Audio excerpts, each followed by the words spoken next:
2 days early. I expected a quiet house. Instead, I found a rave in my living room and a tomb on the second floor. My son Ethan was popping champagne downstairs while my paralyzed wife, Elizabeth, lay in her own waste upstairs, begging for water with cracked, bleeding lips. I didn't scream. I didn't throw a punch. I simply walked past the party, made one phone call, and began the process of erasing my son from my will, my bank accounts, and my life. But before I tell you how I legally destroyed the people who left my wife to rot, let me know where you are watching from in the comments below. Hit like and subscribe if you believe that betraying your parents is the one sin that can never be forgiven. The taxi tires crunched on the gravel of my driveway at exactly 2:14 in the morning. I remember the time because I looked at my watch calculating how long it would take to get inside and check on Elizabeth without waking the nurse. But as I stepped out into the humid Florida night, the calculation changed. The bass was the first thing that hit me. It wasn't just noise. It was a physical vibration rattling the hurricane-proof windows of the house I had paid off 3 decades ago. I stood there by the taxi, my carry-on bag gripped in my hand, staring at my own front door. A stranger was vomiting in my prize rose bushes. 2 young women I had never seen before were sitting on the hood of my vintage Lincoln, laughing as their heels scratched the paint. The air smelled of cheap marijuana and spilled vodka. This was not the home I had left 5 days ago. I had traveled to Europe to liquidate some old assets, a final push to secure the best possible 24-hour care for Elizabeth. I had left my son Ethan in charge. I paid the driver and walked toward the front door. I didn't run. I didn't shout. I moved with the same cold precision that had served me well as a logistics CEO for 40 years. I stepped over a red plastic cup crushed into the walkway. I bypassed the vomiting stranger without a glance. I pushed open the front door and the wall of sound was deafening. My living room, the sanctuary where Elizabeth and I used to read by the fire, was unrecognizable. There were at least 50 people inside. The furniture was pushed against the walls. My Persian rug, a gift from a business partner in Tehran 20 years ago, was stained with dark, sticky puddles. But it wasn't the property damage that made my blood run cold. It was the realization of time. To organize a party of this magnitude, to destroy a home this thoroughly takes time. This wasn't a spontaneous gathering. This was a takeover. I scanned the room for Ethan or his wife Sophia. I didn't see them. I saw a man doing lines of white powder off my dining table. I saw a couple making out on the sofa where Elizabeth used to sit before the stroke took her mobility. I felt a tap on my shoulder. A young man barely 20 with glazed eyes and a beer in his hand grinned at me. "Who are you, Grandpa?" "The nursing home is down the street." I didn't answer. I didn't blink. I simply sidestepped him and headed for the stairs. My internal alarm was ringing so loud it drowned out the music. If this was happening downstairs, what was happening upstairs? I climbed the steps, my hands sliding up the banister. It felt sticky. The hallway on the second floor was darker, the music slightly muffled, but still thumping through the floorboards. I walked past my office. The door was closed. I walked past the guest room. I stopped in front of the master bedroom. Elizabeth's room. I reached for the handle. It was locked. Why was it locked? This was a room for a woman who could not move the left side of her body. A woman who could not speak more than guttural sounds. A woman who needed checking every 2 hours. Why was the door locked from the outside? I rattled the handle. Locked tight. I didn't hesitate. I stepped back and kicked the door right next to the lock. I am 71 years old, but adrenaline is a powerful fuel. The wood splintered on the second kick. The door swung open. The smell hit me before the sight. It was a thick, heavy stench of ammonia-concentrated urine and something sweet and rotting. It was the smell of neglect. I fumbled for the light switch. The overhead chandelier flickered on.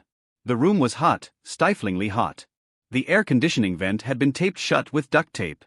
And there, in the center of the king-sized bed, was my wife. Elizabeth was curled into a fetal position on the far side of the mattress. Her beautiful silver hair was matted with sweat and grime. Her nightgown was hiked up, revealing legs that looked like sticks wrapped in parchment paper. "Elizabeth," I whispered. I rushed to the bedside. Her eyes were open, but they were rolled back, staring at the ceiling with a glassy, unseeing terror. Her lips were cracked open, bleeding fissures running deep into the tissue. I touched her arm. Her skin didn't bounce back. It stayed tented, a sign of severe life-threatening dehydration. She was burning up. I looked at the bedside table. There was a glass of water there. It was full, but it was placed on the far corner of the nightstand, at least 3 feet away from her functioning right hand. It had been placed there tauntingly or carelessly, completely out of reach. Dust had settled on the surface of the water. She hadn't drunk in days. I fell to my knees beside her. Elizabeth, it's me. It's Richard. I'm here. She made a sound. A dry rasping rattle from her throat. Her good hand twitched, reaching out blindly. I grabbed it. Her fingers were like ice despite the heat of the room. Panic threatened to choke me, but I shoved it down. Panic kills. Action saves. I checked her airway. Clear. I checked her pulse. Thready, rapid, weak. She was in hypovolemic shock. I pulled my phone from my pocket. My fingers were steady as I dialed 911. What is your emergency? I need an ambulance immediately. 412, Oakwood Drive. 70-year-old female. Severe dehydration. Possible sepsis. Unresponsive but breathing. Is there a danger at the scene? Yes, I said, looking at the bruise forming on Elizabeth's wrist. A bruise that looked remarkably like a fingerprint. There is a predator in the house. I hung up. I didn't run to the bathroom to get water. If her swallowing reflex was gone, water could choke her. I found a sponge on the medical cart Sophia kept in the corner. It was bone dry. I poured a little water from the dusty glass onto it and gently dabbed Elizabeth's cracked lips. She tried to suck on the sponge, a desperate animalistic reflex. Tears blurred my vision. My sophisticated, brilliant wife reduced to this. I heard footsteps pounding up the stairs. Heavy stumbling footsteps. The door I had kicked and banged against the wall. Dad. I turned slowly. Ethan stood in the doorway. He was wearing a silk shirt unbuttoned to his navel, sweat glistening on his chest. His pupils were dilated. He swayed slightly, holding the doorframe for support. Behind him was Sophia, my daughter-in-law, the registered nurse. The woman I paid $8,000 a month to manage Elizabeth's care because I didn't trust strangers. She was wearing a sequin dress that I recognized. It belonged to Elizabeth. It was a dress from the 80s, vintage and expensive. She had raided my wife's closet. What the hell are you doing here? Ethan slurred, blinking rapidly. You weren't supposed to be back until Thursday. I didn't stand up. I stayed kneeling beside Elizabeth, holding her hand. I looked at my son. I looked at the man I had taught to ride a bike. The man I had bailed out of debt 3 times. The man I had loved more than my own life. And I saw nothing. No soul, no panic, just annoyance. Mom is sleeping, Ethan said, waving a hand dismissively. Why did you break the door? You're going to pay for that. She is not sleeping, Ethan, I said. My voice sounded strange to my own ears. Low metallic. She is dying. Sophia pushed past him, stumbling on her high heels. Oh, stop being dramatic, Richard. She rolled her eyes. I gave her water just a few hours ago. She probably just spilled it. You know how she gets. She's clumsy. She makes a mess on purpose to get attention. I looked at the water glass. The dust on the surface told a different story. I looked at the bed sheets. They were stained yellow and brown. The stains were dry. A few hours ago, I asked. Yes, Sophia snapped. God, you ruin everything. We were just having a little get-together to celebrate Ethan's new business venture. We didn't want to disturb her, so we closed the door. You locked the door, I corrected. Safety precaution, Ethan said, stepping into the room. So, she doesn't wander. She can't walk, Ethan. She is paralyzed. He shrugged. She crawls. Look, Dad, you're tired. You're jet-lagged. Go to a hotel. We'll clean this up. Mom is fine. He reached out to grab my shoulder to pull me away from Elizabeth. Don't touch me. The command came out like a gunshot. Ethan flinched, pulling his hand back. I stood up. I am 6 feet 2 inches. I have shrunk a little with age, but I still towered over my son. I looked him in the eye, and for the first time in his life he looked afraid, not ashamed. Afraid. I pointed to the corner of the room up near the ceiling. What happened to the camera, Ethan? There was a small security camera mounted there. I had installed it 6 months ago, not because I didn't trust them, but so I could check on Elizabeth when I was at the grocery store. A piece of black electrical tape was pasted over the lens. Sophia crossed her arms. I covered it. I need privacy when I'm changing her. I'm a professional, Richard. I don't need you spying on me like some creep. You haven't changed her in days.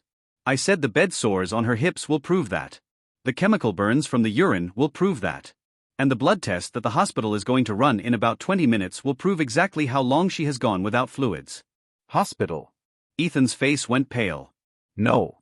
No hospital. Dad, listen. If you call an ambulance, they're going to ask questions. They're going to think we abused her. You did abuse her. No, we didn't. It's just a misunderstanding. If the police come, it's going to look bad for you too, Dad. You're the primary caregiver. You left her. You went to Europe. They'll say you abandoned her. I stared at him. He was threatening me. My wife was lying unconscious on the bed and his first instinct was blackmail. Let them come, I said. Sirens wailed in the distance, getting louder. The music downstairs cut off abruptly. The partygoers were fleeing. Ethan ran to the window. The lights of the ambulance were flashing against the trees. You old fool, he hissed. He turned to me, his face twisting into a mask of pure ugliness. You just destroyed this family. The family was destroyed the moment you decided my wife was an inconvenience, I said. Sophia grabbed Ethan's arm. Ethan, stop. We need to get our story straight right now. She turned to me, her eyes narrowing. She wasn't drunk anymore. She was calculating. Listen to me, Richard. I am a nurse. I know how to chart. I have documentation downstairs that says she was refusing fluids. I have notes that say she was being combative. If you push this, I will testify that you were the one who instructed us to withhold care. I will say you wanted her dead to marry a younger woman. Who are they going to believe? The grieving son and the registered nurse, or the husband who flew to Paris while his wife was sick? I looked at her. I realized then that I wasn't dealing with laziness or incompetence. I was dealing with malice. This wasn't an accident. This was a slow-motion murder. I didn't argue. I didn't defend myself. I knew that arguing with a liar only gives them time to refine their lies. Get out of my way, I said. The paramedics rushed up the stairs carrying the stretcher and the trauma bag. They pushed past Ethan and Sophia as if they were furniture. Sir, what's the situation? The lead paramedic asked, kneeling beside Elizabeth. I found her like this 10 minutes ago, I said clearly. I have been away for 5 days. My son and his wife were the sole caregivers. She is unresponsive. The paramedic checked Elizabeth's vitals. His face tightened. We need to go now. Her BP is 60/40. She's crashing. They lifted her onto the stretcher. Her head lolled to the side, limp. As they hurried her out of the room, I followed close behind. Ethan tried to block my path in the hallway. Dad, wait. I can explain. I stopped. I leaned in close to his ear, smelling the stale champagne on his breath. You have nothing to explain to me, Ethan, but you will have a lot to explain to the district attorney. I walked past him down the stairs through the wreckage of my living room and out into the night. I climbed into the back of the ambulance just as the doors slammed shut. As we sped away, I held Elizabeth's hand. I looked at the paramedic working frantically to find a vein in her dehydrated arm. Is she going to make it? I asked. The paramedic looked at me. He didn't lie. I don't know, sir. This is severe neglect. I closed my eyes. The image of the taped-over camera burned in my mind. The image of the water glass just out of reach. I didn't cry. The time for crying was over. I felt a cold, hard knot form in my stomach. It was a sensation I hadn't felt since my days in the boardroom during a hostile takeover. It was the feeling of absolute clarity. They thought I was just a tired old man. They thought I would be scared of their threats. They thought they could kill Elizabeth and I would just fade away. They were wrong. I wasn't just going to save my wife. I was going to dismantle their lives brick by brick, dollar by dollar, and I was going to start the moment we reached the hospital. The ambulance arrived at St. Mary's Hospital's emergency bay in 6 minutes. I watched them wheel Elizabeth into trauma room 1. I wasn't allowed to follow. I sat in the waiting room. The fluorescent lights buzzed. The plastic chair was hard. I took a deep breath and pulled out my phone. I didn't call my son. I didn't call my friends. I called Marcus Hale. Marcus is the kind of lawyer you hire when you don't want a settlement. You hire Marcus when you want to salt the earth. It was 3 a.m. He answered on the second ring. Richard, is everything all right? No, Marcus. I need you to meet me at St. Mary's Hospital. Bring a notary. And Marcus? Yes. Bring the file on the irrevocable trust. The one we set up 5 years ago. It's time to activate the morality clause. Marcus was silent for a second. Ethan, he asked. I looked at the doors of the trauma room. Ethan is dead to me, I said. I just need to make it official. I hung up the phone and waited for the doctor. The war had begun. 40 minutes later, a young doctor with tired eyes came out. He looked for me. Mr. Harrington. I stood up. Yes. He took off his glasses and rubbed the bridge of his nose. Your wife is stable for now. We have her on 4 fluids and broad-spectrum antibiotics. But I need to be honest with you. Please. Her sodium levels are critical. Her kidneys are shutting down. She has stage 3 decubitus ulcers on her sacrum and heels. Those don't happen overnight. And Mr. Harrington, we found high levels of sedative in her blood, zoazepines. I froze. Elizabeth wasn't prescribed sedatives. They interacted dangerously with her stroke medication. She doesn't take sedatives, I said. The doctor nodded grimly. I suspected as much. Someone was drugging her, likely to keep her quiet, to keep her from asking for water. We are required by law to report this to Adult Protective Services. I looked the doctor in the eye. Do it, I said. And doctor, I want a full toxicology screen. I want every bruise photographed and documented. I want a paper trail that leads straight to hell. The doctor looked surprised by my intensity, but he nodded. We will do everything necessary. Just then, the automatic doors of the ER slid open. Ethan and Sophia walked in. They had changed clothes. Ethan was wearing a polo shirt and slacks. Sophia was in scrubs trying to look the part of the concerned professional. They spotted me and rushed over, putting on their best masks of concern. Dad, how is she? Is she okay? Ethan asked loud enough for the nurses to hear. I looked at them. I saw the monsters beneath the skin. I decided then and there to play their game. I wouldn't scream. I wouldn't fight. Not yet.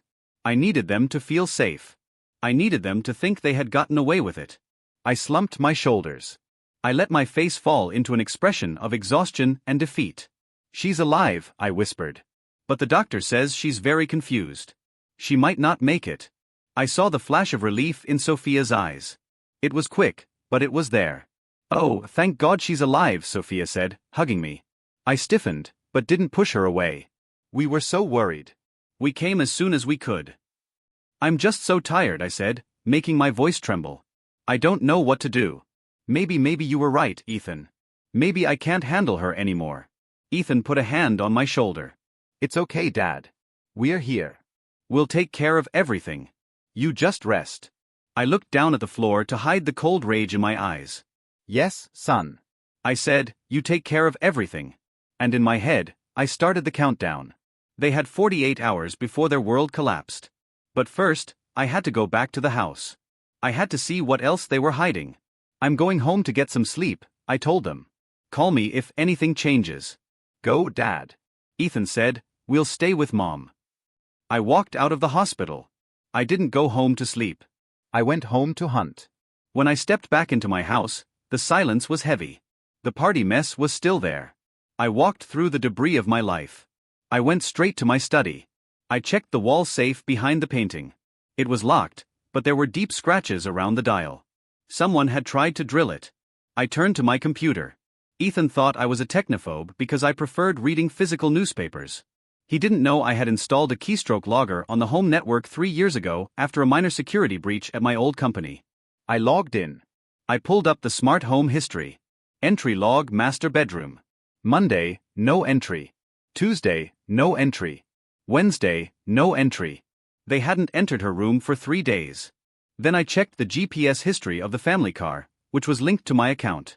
Monday through Wednesday, Miami Beach. The Ritz-Carlton. They hadn't been home. They had locked my paralyzed wife in a room, taped the vents, drugged her so she wouldn't scream, and gone to Miami to party. They came back tonight only because the neighbors complained about the noise from the house party they threw the moment they returned. I sat back in my chair. The evidence was irrefutable. It wasn't negligence.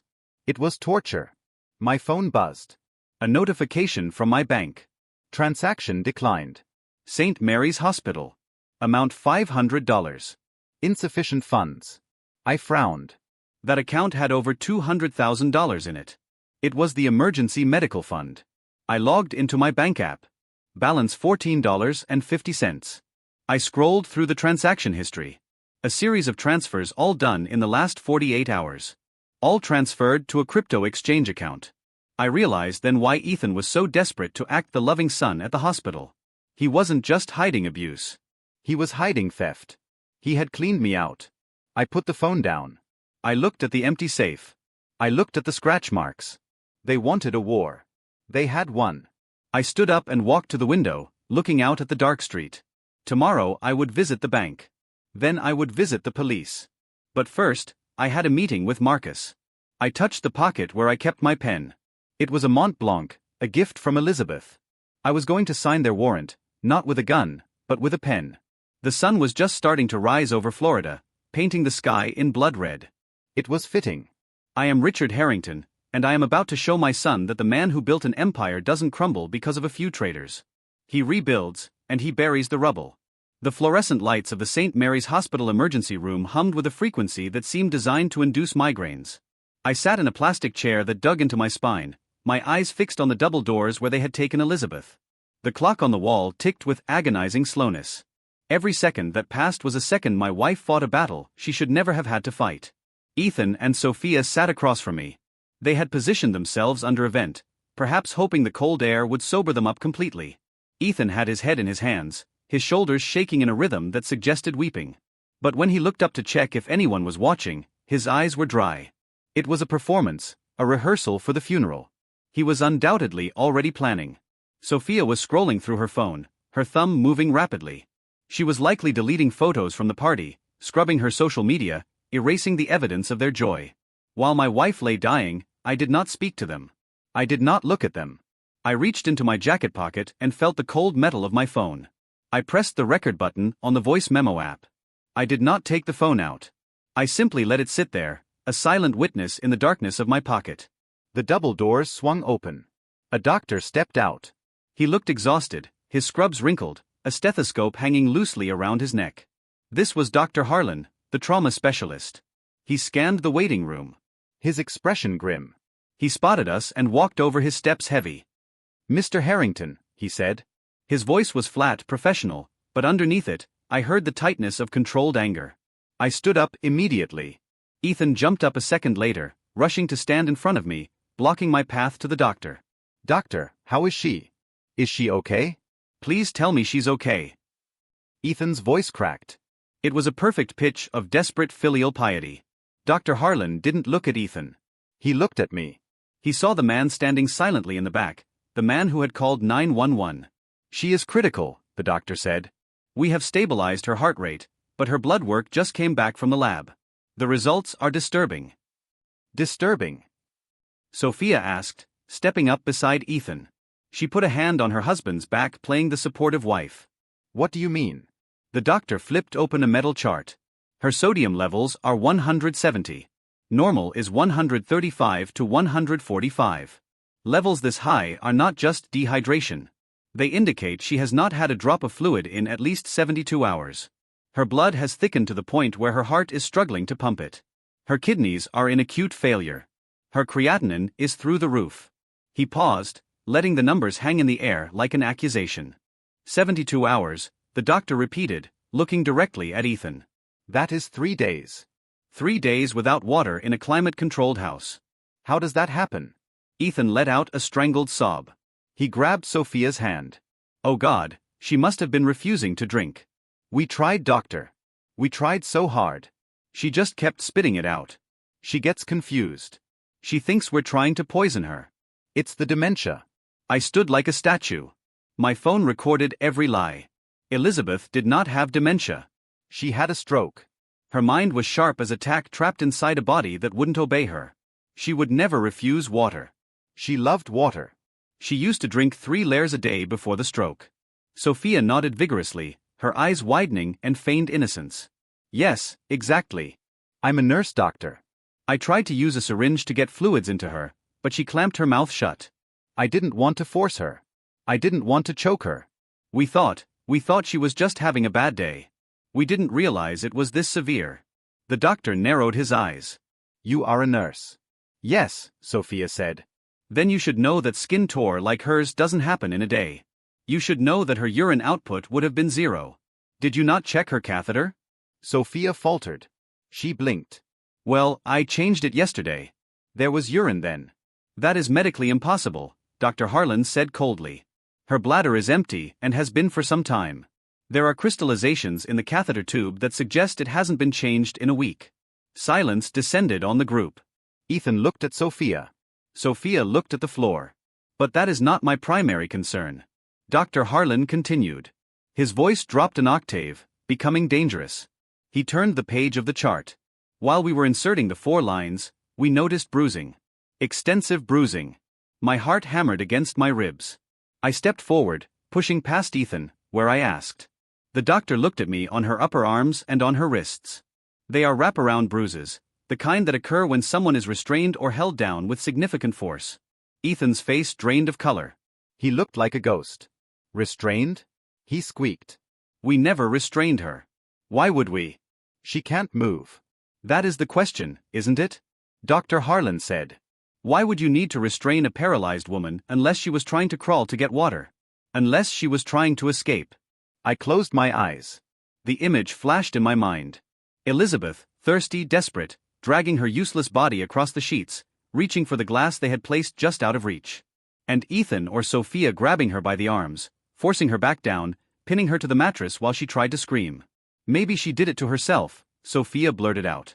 She has spasms, violent spasms. She hits her arms against the bed rails. Bed rails don't leave thumbprints, the doctor said. He closed the chart with a snap. I am ordering a full skeletal survey. I want to see if there are any old fractures, and I have already contacted the hospital social worker. This case has been flagged as potential elder abuse. No. Ethan shouted. He realized too late that he was too loud. He lowered his voice. No, please. You don't understand. My father, he's been away. He left us with her. It was too much. We did our best. If anyone is responsible, it's him. He abandoned her. He pointed a shaking finger at me. The doctor looked at me. I met his gaze. I did not defend myself. I did not argue. I knew that in this moment, silence was my most powerful weapon. If I argued, it would look like a family squabble. If I stayed silent, I looked like a man in shock processing the horror. I want to see her, I said. The doctor hesitated, then nodded. One visitor at a time. The police will be here shortly to take statements. I walked toward the double doors. Ethan grabbed my arm. His grip was wet and trembling. Dad, don't go in there. Don't listen to them. They're trying to cover their own asses. We need to stick together. If you talk to the police, tell them she was sick before you left. Tell them she was already dehydrated. Please, for the family. I looked at his hand on my arm. I looked at his face, sweaty and desperate. I gently removed his hand from my sleeve. I dusted off the fabric where he had touched me. I am going to see my wife, Ethan. You should call a lawyer. I walked through the doors, leaving him standing in the hallway. The air inside the trauma unit was cold. Machines beeped in a rhythmic mechanical chorus. I found bed 3. Elizabeth looked small. Wires and tubes snaked out from under the thin hospital sheet. Her face was pale, almost gray. Her lips were coated in a thick layer of medical ointment. Her eyes were closed. I stood by the bedside. I looked at her wrists. The doctor was right. The bruises were dark purple, almost black. They were the shape of fingers, large fingers, male fingers. Ethan had held her down. I reached into my pocket and stopped the recording. I saved the file. I named it Evidence 1. I leaned down and kissed Elizabeth's forehead. Her skin was cool now, the fluids doing their work. I promise you, I whispered. They will never touch you again. I pulled a chair close to the bed and sat down. I watched the heart monitor. Beep, beep, beep. It was the only sound in the world. Outside in the hallway, I could hear Ethan arguing with Sophia. Their voices were muffled, but the tone of panic was unmistakable. They were unraveling. I checked my watch. It was 4:15 a.m. The banks would open in 4 hours or so. The courthouse would open in 5. I had a lot of work to do. But first, I needed the police to arrive. I needed them to see the bruises. I needed them to hear the lies Ethan was spinning in the waiting room. I took out my phone again. I opened my banking app. I needed to see the damage. I needed to know exactly how much they had stolen while I was in the air over the Atlantic. The screen loaded. I stared at the numbers. The anger I felt wasn't hot anymore. It had frozen into something solid, something heavy and sharp. They hadn't just neglected her. They had tried to erase us. I looked at Elizabeth's face. Rest, my love, I thought. The CEO is back in charge, and heads are about to roll. The doctor retreated behind the double doors, leaving a silence in the waiting room that felt heavier than the humid Florida air outside. For a moment, the only sound was the hum of the vending machine in the corner and the distant rhythmic squeak of a nurse's shoes on linoleum. I sat staring at my hands. They were steady. My mind was racing at the speed of a high-frequency trading algorithm, but my body remained perfectly still. I knew what was coming next. The predator had been cornered, and now he would lash out. Ethan moved first. He didn't shout. He didn't make a scene. He simply slid into the plastic chair next to mine. He sat too close. His knee pressed against my leg. It was an invasion of space designed to dominate. I could smell the stale alcohol sweating out of his pores, masked by a layer of cheap mint gum. He leaned in until his lips were inches from my ear.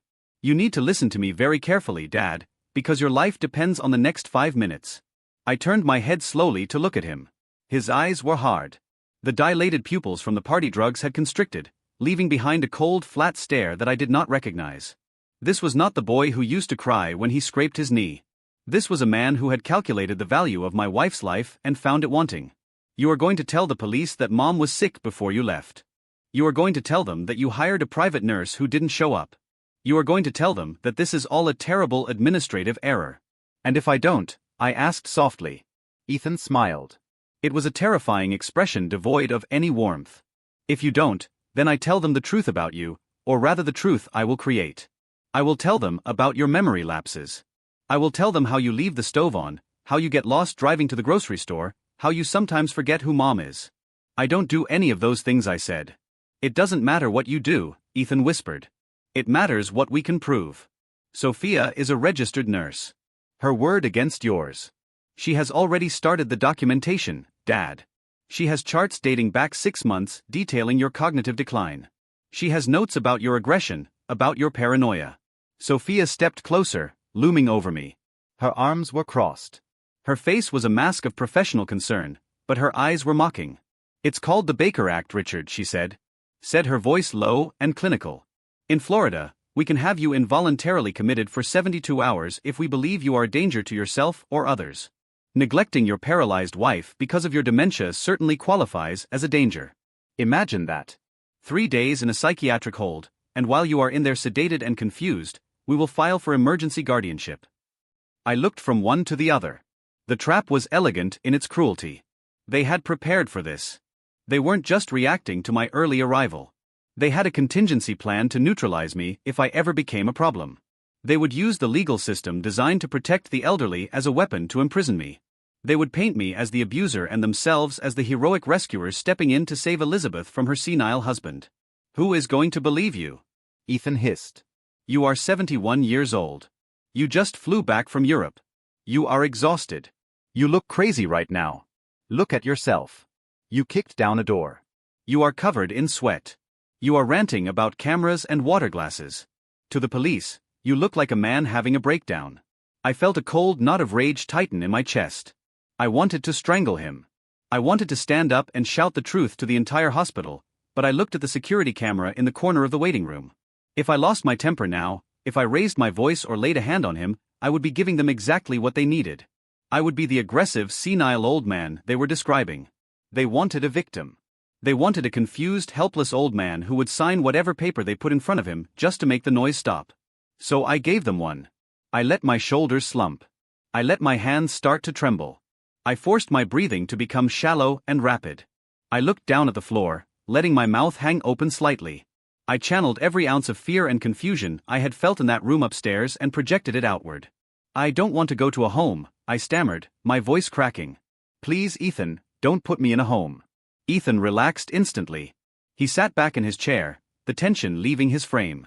He saw the surrender. He saw the weakness he had been counting on. He patted my knee with a condescending rhythm. "Nobody wants to put you in a home, Dad," he said, his voice shifting back to the fake warmth of a loving son. "We just want to help you, but you have to let us. You have to trust us. We are the only family you have left." I nodded slowly, wiping a hand across my eyes to hide the lack of tears.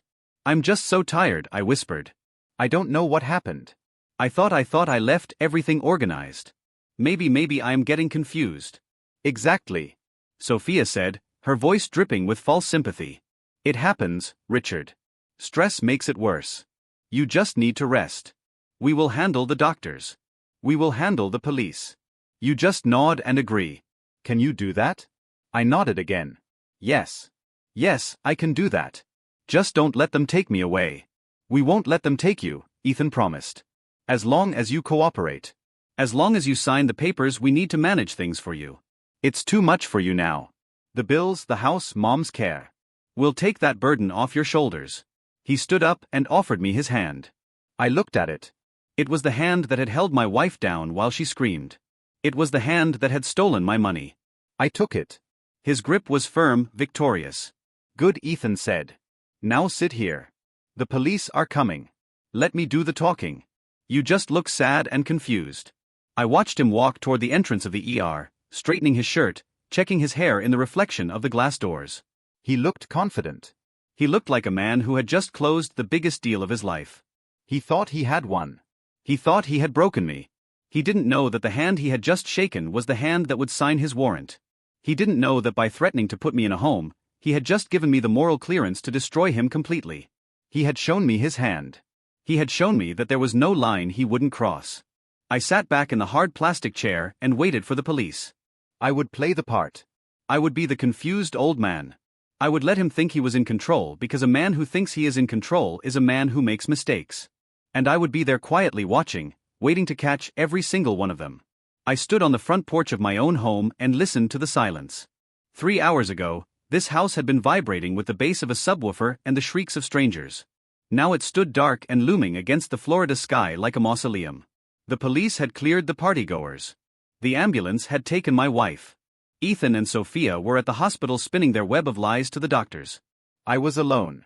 I unlocked the front door and stepped inside. The air was still thick with the smell of spilled alcohol and stale perfume, but underneath it was the lingering scent of neglect. I did not turn on the main lights. I did not want to see the stains on the carpet or the holes in the drywall just yet. I navigated by the light of the street lamps filtering through the sheer curtains. I was not here to sleep. I was here to work. My son thought I was a confused old man who would need a nap after his long flight. He thought I was overwhelmed by grief and jet lag. He did not know that grief is a luxury I could not afford and exhaustion is a state of mind I had learned to suppress decades ago during hostile takeovers and union strikes. I was on a mission. I was a forensic accountant in a crime scene and the crime was the murder of my life. I walked to the kitchen island. It was covered in debris. Red plastic cups half filled with warm beer. Pizza boxes grease-stained and open. A mountain of empty liquor bottles. I pulled a box of heavy-duty trash bags from under the sink. I did not start cleaning to tidy up. I started cleaning to catalog the evidence. I picked up a bottle of champagne from the counter. It was not the cheap sparkling wine teenagers drink. It was a bottle of Dom Perignon Vintage 2012. I recognized the label because I had bought a case of it for my retirement party 5 years ago. I had kept it in the wine cellar in the basement intended for anniversaries and special milestones. They had cracked it open for a Tuesday night rave while my wife lay dying of thirst upstairs.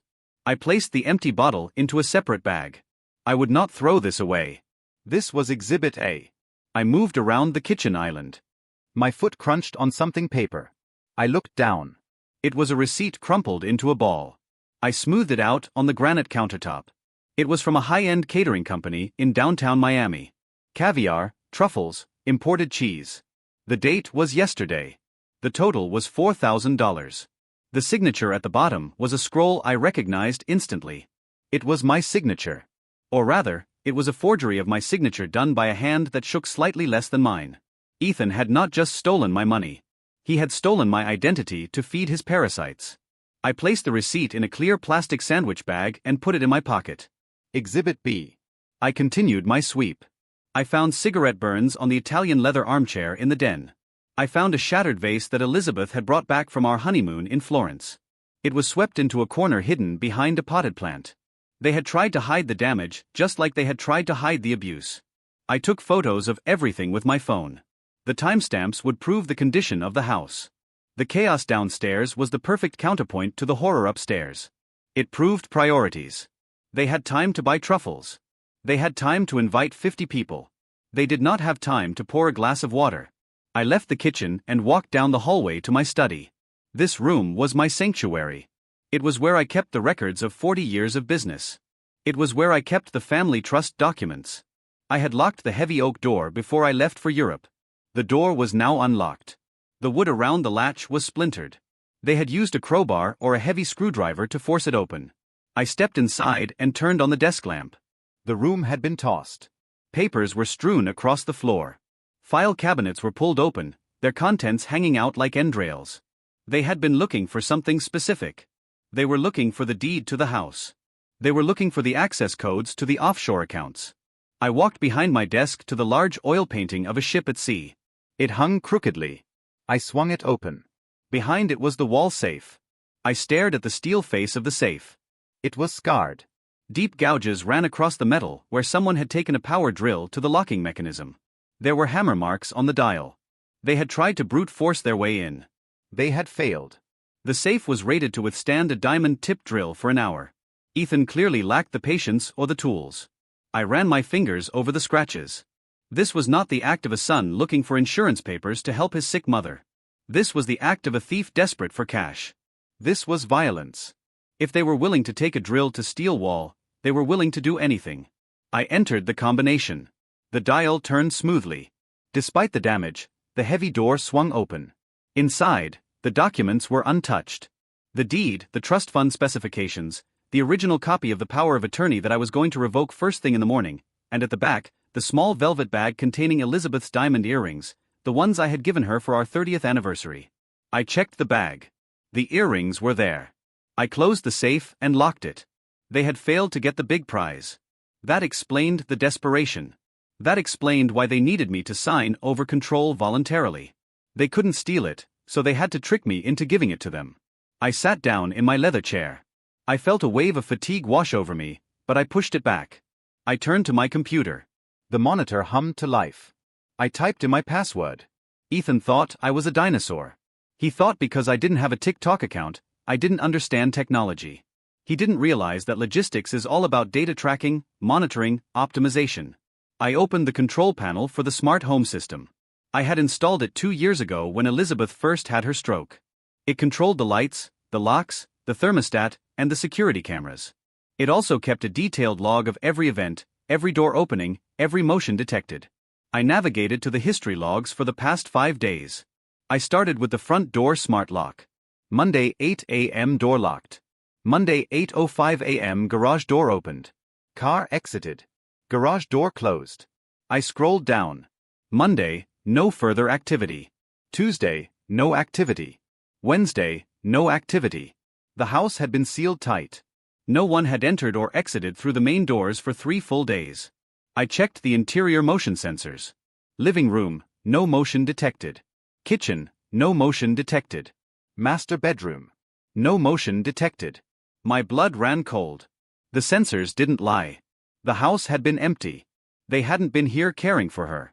They hadn't been here struggling with a difficult patient. They had left. I opened the GPS tracker for the Lincoln Navigator.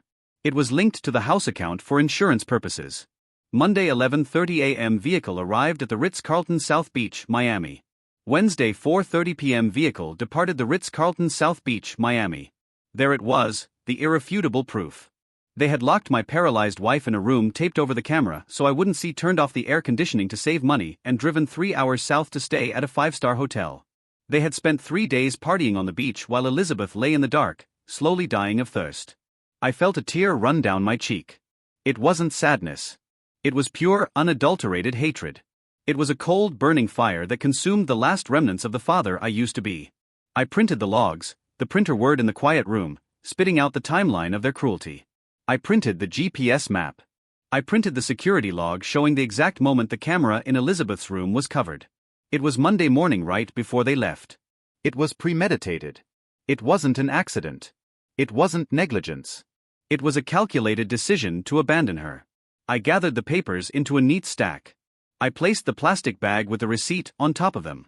I added the photos of the damage. I sat there in the dim light of my off-values surrounded by the wreckage of my trust. I thought about the boy I had adopted. I thought about the days I spent teaching him to play baseball. I thought about the college tuition I paid, the cars I bought, the weddings I financed. I had created a monster. I had fed him and clothed him and protected him from the consequences of his own mediocrity. And in return he had tried to kill the only thing I loved. My phone buzzed on the desk. It was a text from Ethan. Hey Dad, just checking in. Hope you're sleeping. Don't worry about anything. We are handling the doctors. Love you. I looked at the message. Love you. 2 words that used to mean the world to me. Now they looked like a threat. I did not reply. I turned off the phone. I opened the bottom drawer of my desk. I pulled out a fresh manila folder. I picked up my pen. On the tab of the folder, I wrote one word in block capital letters. Evidence. I placed the stack of papers inside. I stood up and walked to the window. The sky was beginning to lighten. The birds were starting to sing, oblivious to the tragedy within these walls. I had the evidence. I had the motive. I had the means. Now I needed the executioner. I checked my watch. 6 o'clock a.m. Marcus would be waking up. The bank manager would be getting his coffee. The detective shift change would be happening at the precinct. I went to the bathroom attached to my office. I splashed cold water on my face. I looked in the mirror. The man staring back at me was old.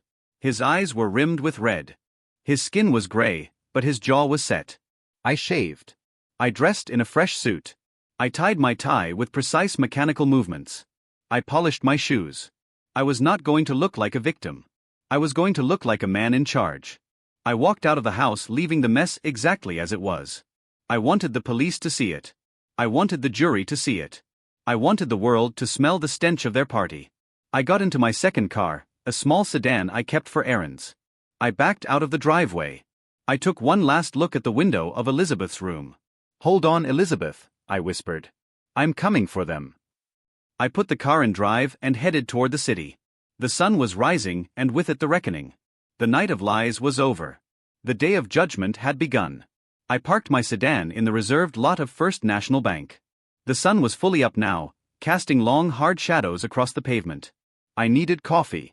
My head was throbbing from the lack of sleep and the adrenaline crash. I walked into the small cafe next to the bank branch. I ordered a black coffee and a bagel. I didn't want to eat, but I knew I needed fuel. I reached into my wallet and pulled out my platinum debit card. It was a heavy card, the kind that usually commands respect. I tapped it on the reader. A sharp beep followed. The barista, a young girl with purple hair, looked at the screen and frowned. "It didn't go through," she said. I felt a flush of heat rise up my neck. "Try it again," I said. "It's a chip error." She inserted the chip. Another beep, declined. Insufficient funds. There were people in line behind me. I could feel their eyes on my back. I was Richard Harrington. I had been a captain of industry. I had tipped waiters with $100 bills. And now I couldn't buy a $3 coffee. I pulled out my backup credit card, the one with the $50,000 limit. Declined. I pulled out the emergency cash card I kept hidden in the lining of my wallet. Declined. I looked at the barista. She looked at me with pity. It was that look that broke me, not anger. Pity. She thought I was just another broke old man living beyond his means. "It's on the house, sweetie," she said, sliding the coffee toward me. "Don't worry about it." I left the bagel. I took the coffee. I walked out of the shop with my head high, but inside I was burning. Ethan hadn't just stolen my money. He had stolen my dignity. He had reduced me to a charity case. I walked straight into the bank. The air conditioning was freezing. I walked past the teller's line and went straight to the glass office at the back. Mr. Henderson, the branch manager, looked up. He saw me and his face went pale. He stood up so fast his chair rolled back and hit the wall. "Mr. Harrington," he said, smoothing his tie. "I didn't expect to see you." I walked in and closed the door behind me. I sat down. "Print them," I said. Mr. Henderson didn't ask what he knew. He sat down and typed furiously. "The printer in the corner word." He handed me a stack of papers. They were still warm. I looked at the balance on my primary checking account. 0. I looked at the savings account. 0. I looked at the investment liquidity account. Negative. Overdrawn. $214,000. Gone in 48 hours. I flipped through the transaction logs. It was a massacre. It wasn't just one big transfer. It was death by 1,000 cuts. A $5,000 transfer to a crypto wallet. A $10,000 payment to an online casino based in Malta. A $20,000 wire transfer to an account named Simply Viper LLC. I looked up at Henderson. "How did this happen?" I asked. My voice was calm, but it was the calm before a hurricane. "These transfers trigger fraud alerts. I have two-factor authentication. I have daily limits. Henderson swallowed hard. We did flag them, Mr. Harrington. We sent verification requests to your mobile device. They were approved instantly via biometrics. Face ID. I froze. Face ID. My mind flashed back to Sunday afternoon, the day before my flight to Europe. I was tired. I was packing. I sat down on the recliner in the living room to rest my eyes for a moment. I must have dozed off. I remembered waking up to the feeling of someone close to me. I had opened my eyes and seen Ethan hovering over me holding my phone. "Sorry, Dad," he had said, smiling that boyish smile. "Just checking the weather for your trip." The phone was right in front of my face. He hadn't been checking the weather. He had been unlocking my banking app. And while I slept, or in that groggy moment of waking, he had used my face to authorize a new device. He had cloned my access. He had installed the app on his own phone and linked it to my biometric profile. He had literally stolen my face. I looked back at the statement. The timestamps confirmed it. The transfers started 10 minutes after my flight took off. He knew I would be in the air. He knew I would be offline for 9 hours. By the time I landed in London, he had already moved 50,000. And then the spending spree began. I saw charges for the catering, charges for the liquor store. But then I saw other things. Things that made my stomach turn. Luxury car rental, $2,000. Rolex dealership, $12,000.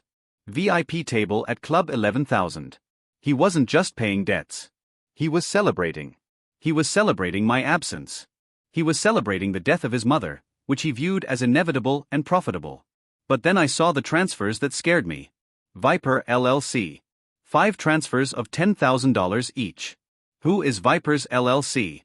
I asked Henderson. The manager hesitated. We looked into it when the first wire went through. It's a shell company registered in the Caymans, but the receiving bank is local. It's a known front, Mr. Harrington. For who? For loan sharks, Henderson whispered. The kind who break legs. I sat back. The puzzle pieces slammed together. Ethan wasn't just greedy. He was desperate. He had gambled away everything he had, and then he had borrowed from people you don't borrow from. He needed my money not to get rich, but to stay alive. He had stripped me clean to save his own skin. I looked at the last page of the statement. There was a pending transaction, a request for a home equity line of credit against the house. It was dated yesterday. He tried to mortgage the house, I asked. Henderson nodded. He came in yesterday with a power of attorney document. He said you were incapacitated. He said you had a stroke in Europe and he needed to access the equity to pay for your medical transport. I felt a vain throb in my temple. He had told the bank I was dying. He had killed me off on paper to get a loan. Did you approve it? I asked. No, Henderson said. The signature on the power of attorney looked shaky and the notary stamp looked blurred. We put a hold on it pending verification. That's why he emptied the cash accounts instead. He couldn't get the big money, so he took the liquid money. I stood up. I folded the statements and put them in my inside pocket. Mr. Henderson, I said, I want you to freeze everything. I want you to flag my accounts for identity theft. I want you to prepare a sworn affidavit stating that my son attempted to access the home equity using a fraudulent document. I will do it immediately, Henderson said. But Mr. Harrington, you have no money access right now. How will you? I reached into my pocket and pulled out a small black leather notebook. I opened it and extracted a single crisp check. It was drawn on a bank in Zurich. I am not broke, Mr. Henderson, I said. I have resources my son knows nothing about. Deposit this into a new account, an account solely in my name, and do not issue a debit card. I will deal in cash and checks only. Henderson looked at the check. His eyes widened. It was for $50,000. I walked out of the bank. The sun was blinding. I had no coffee, but I was wide awake. My son had gambled with my life. He had bet against his mother's survival. He had bet against my intelligence. Now he was going to learn the first rule of gambling. The house always wins. And I was the house. I checked my watch. My next stop was the company that supplied the private nurses. I needed to know why Sophia, a registered nurse, was the only one caring for my wife when I was paying $8,000 a month for professional help. I had a feeling the answer was going to be another nail in Ethan's coffin. I got into my car and slammed the door. The hunt continued. I drove to the offices of Guardian Care with the air conditioning blasting against the sweat on my forehead. It was a nondescript brick building on the edge of the medical district, the kind of place that smelled of antiseptic and stale coffee. I had chosen them 2 years ago because they were the most expensive, the most reputable, and they promised a level of care that money usually could not buy. I paid them $8,000 a month to ensure that a certified nursing assistant was by my wife's side 12 hours a day, 7 days a week. I walked up to the reception desk. The woman behind the counter smiled warmly. "Can I help you, sir?" "I am Richard Harrington," I said. "I am here to speak with the director regarding the care of Elizabeth Harrington." The smile faltered slightly. "One moment, Mr. Harrington." She typed something into her computer, frowned, and then picked up the phone. A moment later, a woman in a business suit came out. "Mr. Harrington, please come back. We haven't heard from you in quite some time." I followed her into a small office. I sat down. "I want to see the shift logs for the last 2 weeks," I said. "I want to know who was assigned to my house while I was traveling." The director looked confused. She folded her hands on the desk. "Mr. Harrington, I think there is a misunderstanding. We haven't had personnel at your residence in 6 months." The room seemed to tilt. 6 months? I stared at her. "What do you mean?" "Your daughter-in-law, Sophia Harrington, called us in January. She stated that as a registered nurse, she would be taking over full-time care of Mrs. Harrington to save the family money. She can-led the contract effective immediately. We sent a confirmation letter to your home address. I never saw a letter because Ethan checked the mail. I felt a coldness spread through my chest that had nothing to do with the air conditioning. She can-led the contract in January." I repeated, "Yes, sir. We were sorry to lose you as a client. We actually noted in the file that we were concerned about the level of care falling on a single family member, but Mrs. Harrington insisted. She said it was your decision." I stood up. I didn't scream. I didn't flip the desk. I simply nodded. "Thank you," I said. "Could you please print me a copy of that cancellation order and the call log recording that conversation?" "Of course."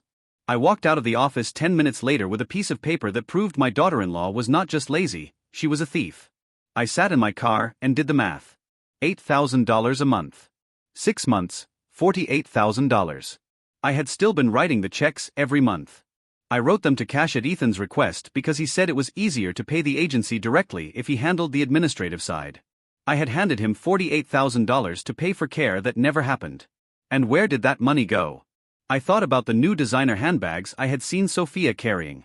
I thought about the spa weekends she claimed she won in contests. I thought about the brand new car she was driving, which she said was a lease special. They had monetized my wife's suffering. Every hour Elizabeth lay alone in her own filth was $1 in Sophia's pocket. They had turned neglect into a profit margin. But I needed more than a cancelled contract. A cancelled contract was fraud.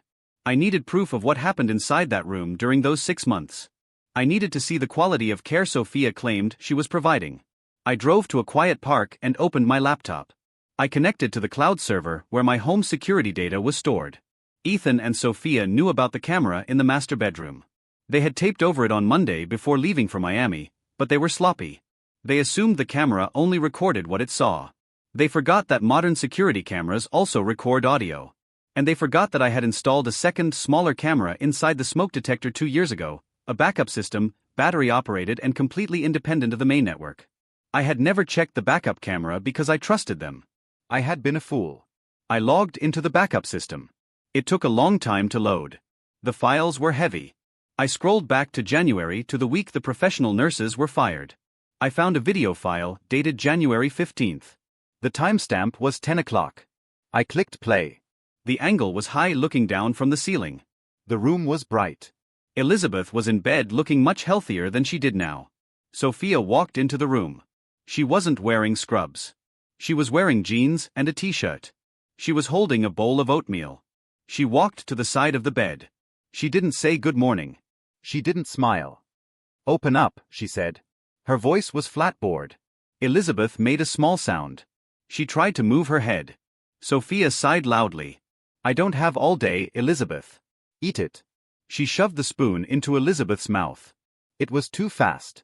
Elizabeth choked, coughing oatmeal spilling down her chin onto the sheets. "Look at this mess," Sophia snapped. She grabbed a towel and scrubbed Elizabeth's face hard. "Rough." Elizabeth winced, her eyes filling with tears. "You are such a burden," Sophia said. "Do you know that you are a useless weight? Why don't you just let go?" It would be easier for everyone. Especially Ethan. He's waiting for the money, you know. We all are. I watched my hand gripping the edge of the laptop so hard my knuckles turned white. Sophia finished feeding her, scraping the bowl with aggressive strokes. Then she did something that made me stop breathing. She leaned down close to Elizabeth's face. "If you tell Richard the first was mean to you," she whispered, "I will leave you in the dark all day. I will turn off the TV. I will close the blinds and no one will hear you scream. Do you understand?" Elizabeth blinked rapidly, tears rolling down her temples into her hair. Sophia smiled. "Good girl." She walked out of the room and slammed the door. I sat in my car staring at the screen. The video ended, but the image of Sophia's cruel smile was burned into my retinas. This wasn't just neglect. This was active sadistic abuse. She enjoyed it. She enjoyed the power she had over a helpless woman. She enjoyed tormenting the mother who had welcomed her into the family. I fast-forwarded through the months. It was a catalogue of horrors. February, Sophia ignoring Elizabeth's cries for help while she talked on the phone for an hour, laughing with a friend. March, Sophia changing Elizabeth's diaper with such roughness that I saw my wife grimace in agony. I saw Sophia slap Elizabeth's leg when she spasmed. "Stop moving, you twitchy witch," she had said. April, Ethan coming into the room. He stood at the foot of the bed, staring at his mother. He didn't say hello. He just looked at her like she was a piece of furniture that was taking up too much space. "Still breathing," he muttered. Then he walked out. I watched until I couldn't watch anymore. I had seen enough. I had thousands of hours of footage. I had the evidence to put them away for a very long time.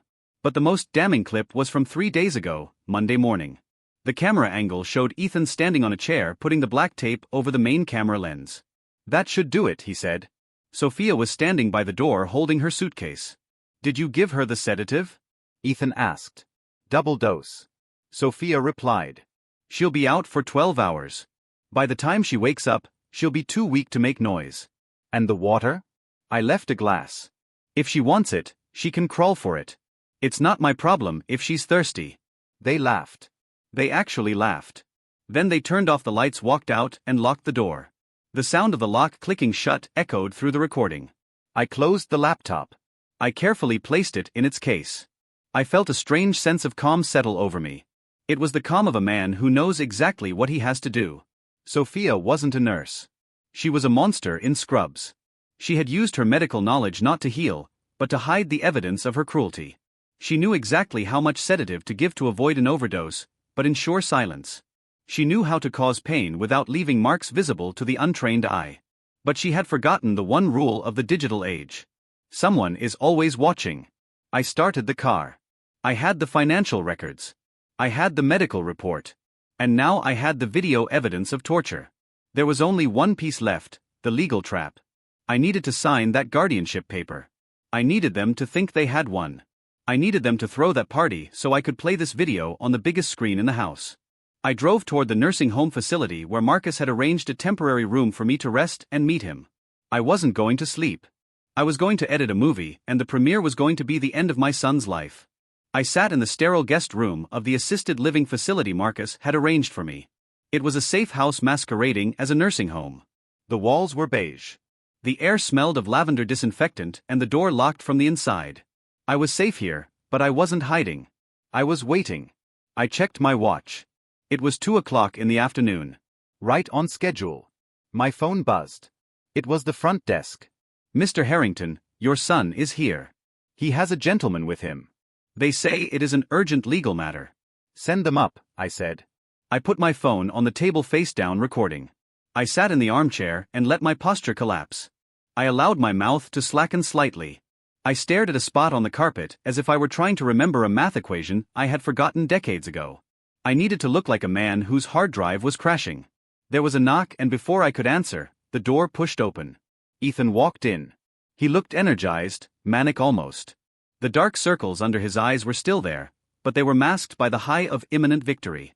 Behind him walked a man who looked like he had been squeezed out of a tube of cheap hair gel. He wore a suit that was too shiny and a tie that was too wide. He carried a leather briefcase that looked scuffed at the corners. "Dad," Ethan said, his voice booming in the small room. "Good. Gear up. I brought someone to help us sort this mess out. This is Mr. Salinger.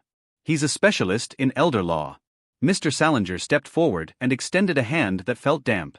An honor, Mr. Harrington. Your son has told me so much about you. We are just here to make sure you are protected. I looked at Salinger. I knew his type. He wasn't a specialist. He was a bottom feeder. He was the kind of lawyer who chased ambulances and drafted wills for people who didn't know they were signing them.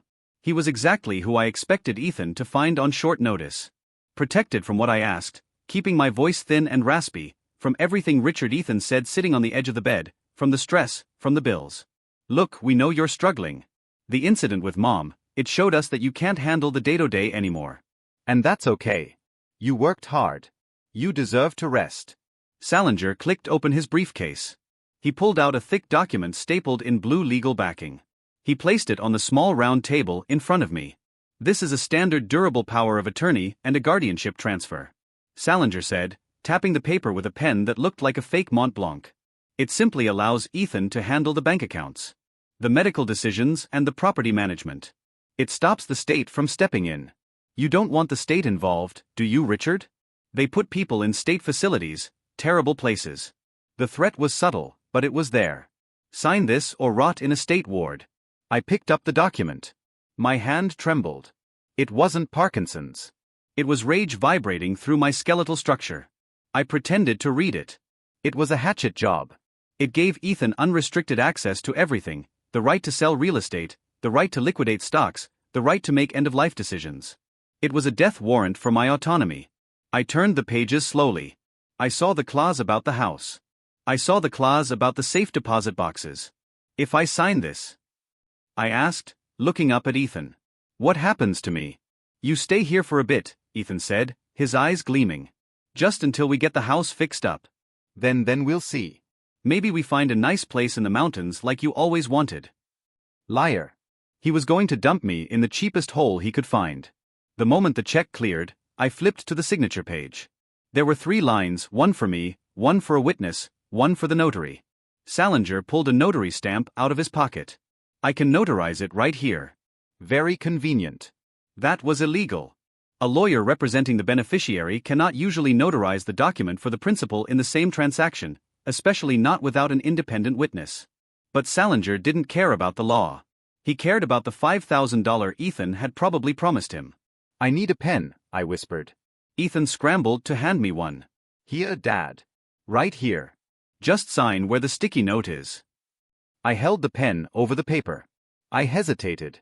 I looked at Ethan. You promise you'll take care of Mom? I asked. Ethan nodded vigorously. Of course. She's my priority. We're going to get her the best specialists money can buy. Once we access the accounts, we can transfer her to a private clinic. He was lying to my face about the woman he had tortured. It took every ounce of my discipline not to drive the pen into his neck. Instead, I lowered the tip to the paper. I knew something Ethan didn't know. I knew something Salinger should have checked, but didn't because he was sloppy. My legal name, the name on the deed to the house, the name on the original trust documents, and the name on my passport was Richard Patrick Harrington. My signature on file with every bank since 1980 was a complex looping script that spelled out R. Patrick Harrington. But on this document, Salinger had typed my name simply as Richard Harrington. If I signed it with my usual legal signature, it would create a discrepancy.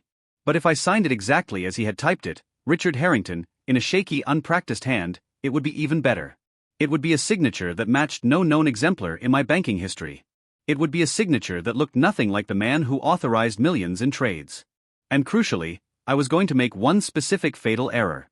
I pressed the pen to the paper. I signed Richard. Then I stopped. I lifted the pen. I skipped the middle name entirely. I signed Harrington. And then right at the end where the date line was, I wrote the wrong year. I wrote 2023 instead of 2024. A document with a mismatched signature name and an incorrect date signed under duress without an independent witness. It wasn't a legal document. It was toilet paper, but to them it looked like victory. I sat back, dropping the pen. There I said, I'm tired now. Ethan snatched the paper. He stared at the signature. He didn't check the date. He didn't check the spelling. He just saw the ink. He grinned. He looked at Salinger, who stamped it with a heavy thud. Done, Salinger said. Congratulations, Mr. Harrington. You've made the right choice. Ethan stood up. He looked taller. He looked like he owned the world. He put the document in his jacket pocket. "You rest, Dad," he said. "We have a lot of work to do. In fact, listen. I'm having a few people over to the house tonight, just close friends to celebrate. You know, the new arrangement, a sort of housewarming since I'll be managing the estate now." He was throwing a party. He was inviting the sharks. He was going to show them the paper and promised them they would be paid in the morning. "You should come, Dad," Ethan said, a cruel glint in his eye. "It might be nice for you to see everyone. Say goodbye to the house properly." He wanted to parade me. He wanted to show his creditors that the old lion was toothless and leashed. I looked at him. I saw the trap he had just laid for himself. He was gathering all his enemies and all his victims in one room. "I think I will come," I said. "I would like to make a toast to the future." Ethan laughed. It was a barking ugly sound. "Sure, Dad. You can make a toast. Just don't ramble." They left the room. I heard them high-fiving in the hallway. I waited until their footsteps faded. Then I picked up my phone. I stopped the recording. I dialed Marcus. "He signed it?" Marcus asked. "He thinks I did," I replied. "He's holding a celebration tonight. Everyone will be there. The loan sharks, the enablers." "Sophia, is the presentation ready?" Marcus asked. "It is," I said. "Marcus, bring the police to the perimeter at 8:30. But tell them to wait for my signal. I want Ethan to make his speech first. I want him to hold that paper up in the air. I want him to feel the weight of the crown before I chop off his head." "Understood," Marcus said. "See you tonight, Richard." I stood up and walked to the closet. I had one suit left. It was a charcoal gray three-piece. It was the suit I wore when I fired people. I began to dress. I adjusted my cufflinks. I tightened my tie. My son thought he had just inherited a kingdom. He didn't realize he had just signed an admission of guilt. He had invited the devil to dinner, and he didn't know that the devil was his father. Tonight, the music would stop and the only thing playing would be my video. The house was blazing with light. It stood out against the dark suburban street like a lighthouse warning ships of jagged rocks. I parked my sedan 2 houses down behind a row of black SUVs that were parked on the grass. These were not the cars of college students or suburban neighbors. These were vehicles with tinted windows and reinforced bumpers. They were the cars of men who collected debts. I adjusted my tie in the rear view mirror. The charcoal suit fit me perfectly, a reminder of the man I used to be before I became a caregiver and a victim. I checked my pocket. The USB drive containing the video evidence was there. I checked my other pocket. The remote control for the home media system was there. I stepped out into the humid night air. I didn't walk with the shuffle Ethan expected. I walked with the stride of a CEO entering a board meeting to fire the entire executive team. The front door was open. The music tonight wasn't the thumping bass of a rave. It was smooth jazz playing at a volume that allowed for conversation, but covered the sound of threats. The air didn't smell like cheap pot anymore. It smelled of expensive cigars and heavy cologne. I walked into the foyer. The crowd was smaller than the previous night, perhaps 30 people, but the density of danger was significantly higher. Ethan was standing in the center of the living room under the chandelier. He was holding a crystal tumbler of my best scotch. He was wearing a suit that was too tight, trying to look the part of the landed gentry. Sophia was on his arm wearing diamonds that belonged to my wife. He saw me enter. A grin split his face. It wasn't a smile of welcome. It was the smile of a hunter seeing a trapped animal walk into the cage. "Dad," Ethan shouted, spreading his arms. "Look who decided to join the party. Everyone, this is my father, the man who made all of this possible." The room went quiet. 30 pairs of eyes turned to me. They weren't looking at a person. They were looking at collateral. They were assessing my health, calculating how long I would last, estimating how quickly my assets could be liquidated to pay Ethan's gambling debts. I walked toward him. I kept my face blank, my eyes slightly unfocused. I needed to sell the image of the confused, compliant old man one last time. "Hello, son," I said, my voice barely above a whisper. You said there was a celebration." "There is," Ethan said, throwing an arm around my shoulder. It was heavy and possessive. "We are celebrating the future. We are celebrating the transition." He steered me toward a group of men sitting on the leather sofas. I recognized the man in the center. He was short, thick-necked, wearing a suit that cost more than my car. He was looking at me with dead shark-like eyes. "Dad, I want you to meet Mr. Delgado," Ethan said. "Mr. Delgado is an investor. He's going to help us leverage the equity in the estate to expand my business." I knew exactly who Mr. Delgado was. He was the owner of Viper LLC. He was the man who broke knees for a living. Mr. Delgado stood up. He didn't offer his hand. He looked me up and down, inspecting me like I was a horse at an auction. "So, this is the goose that lays the golden eggs," Delgado said. His voice was like gravel. "He looks tired, Ethan." "He is tired," Ethan said quickly, his grip on my shoulder tightening. "That's why I'm taking over." He signed the papers today. Full power of attorney. Guardianship. Everything is under my control now. Delgado looked at me. "You signed the papers, old man." I nodded slowly. "I signed them." Ethan says he will take care of everything." Delgado laughed. It was a dry, humorless sound. "I bet he will." "Well, Ethan, as long as the paperwork is solid, our business can proceed. But I want to see the deed transfer by Monday morning." Monday morning, Ethan promised first thing. He guided me away from the sharks toward the kitchen. He poured me a glass of tap water. He didn't offer me the scotch. "Here, Dad. Hydrate. We don't want you passing out before the toast." He leaned in close, his breath hot against my ear. "Don't speak unless spoken to," he hissed. "These are serious people. Do not embarrass me." You just stand there and look grateful. If you mess this up, the nursing home I find for you will be one of those places that smells like bleach and death. "Do you understand?" I looked at him. I saw the absolute arrogance in his eyes. He truly believed he had one. He believed I was a piece of furniture, an old rug he could roll up and store in the attic until he needed to pawn it. "I understand, Ethan," I said. He patted my cheek. A humiliating, infantilizing tap. "Good boy." He walked back to the center of the room. He clinked a spoon against his glass. The room fell silent. "Gentlemen, friends, partners," Ethan began, his voice booming. "Thank you for coming tonight. I know the last few days have been complicated, but I am happy to announce that the transition is complete." He pulled the fraudulent power of attorney document from his pocket and waved it in the air like a flag. "As of this afternoon, I have taken full legal control of the Harrington estate. My father has graciously decided to step down. He realizes that the modern world is a bit too fast for him. He wants to rest, and I am going to let him." The crowd murmured their approval. They didn't care about my rest. They cared about their money. Ethan pointed at me. I stood by the kitchen island, clutching my glass of water. "This house, this land, the accounts, they are now under new management," Ethan declared. "And to my creditors, I say this. The liquidity issues are over. Monday, everyone gets paid, and then we build an empire." Sophia clapped enthusiastically. She looked at me with a sneer. She mouthed the words, "Bye-bye." They were already spending the money. They were already remodeling the house in their minds. They had erased me while I was still standing in the room. Ethan turned to me. "Dad," he said, his voice dripping with mock affection. "Would you like to say a word? Maybe thank everyone for coming to your retirement party." It was the ultimate insult. He wanted me to bless his theft. He wanted me to publicly validate his lies so that the loan sharks would feel secure in their investment. I looked at the room. I looked at Delgado, who was checking his watch. I looked at Sophia, who was admiring her stolen diamonds. I looked at Ethan, who was glowing with the power he thought he possessed.